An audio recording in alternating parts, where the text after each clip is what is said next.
Gobolka Togdheer Maxamed Muuse Diiriye iyo sidoo kale Badhasaabka xigeenka gobolkan ayaa maanta shir jiraayad ay ku qabteen aqalka uu Badhasaabka Gobolka Togdheer ka degan yahay gobolkan ayaa waxa ay ku sheegeen inay guud ahaan xayiraad ku soo rogeen hantida kala duwan ay leeyihiin qoyska reer Dalab Muuse oo ka tirsan qoysaska ka soo jeeda gobolkan. Badhasaabka iyo ku xigeenkiisa oo ka hadlaya sababaha keenay inay ku soo rogaan xayiraadan ayaa waxa hadaladoodii kamid ahaa maanta oo ay bishu tahay 17 maalintuna ay tahay maalin khamiisa 2014 annagoo ah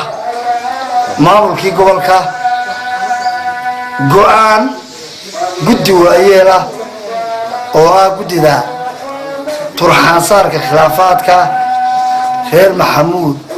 Xaaji Muuse Xaaji Abukar Dalab waxaanu waafinaynaa inay guddidaas go'aan ku gaareen kala ah wasiirkii hore wasaaradda waxbarashada ee Jamhuuriyadda Soomaaliland Xasan Xaaji Maxamuud Warsame Xasan Garweyne Abdi Wahaab Xaaji Cabdilaahi Gamgam Tulux iyo Axmed Maxamed Yaasiin Gabay Xaddi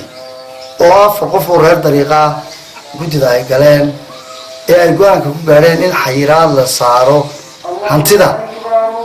reer Dalab Xaaji Muuse ilaa yaama dambe ay guddidaas ka soo saarayso annaguna haddii aan maamulka gobolka nahay waxaanu ku ta'kiidinaynaa iyadoo qoraal ah iyo iyadoo meediyaaba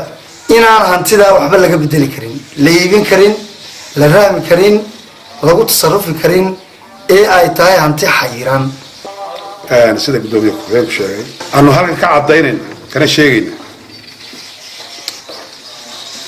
in aanu xanibnay ku tasarrufkayga nooc kastu noqdo hantida guurtada iyo ta kale shirkadaha ku jirta ee guurtada wuxuu ahaa wareegta baqaalaha wareega halkan hadda waa arki doontaa waxa noogu xayniban shantii baabuur afar kamid ah mid baa noo dhibay horta isagana la soo qabanaya waxaana nu raacayna go'aankii odayaashii ku dhex jiray muddada dheer ee uu sheegay afartooday ahaa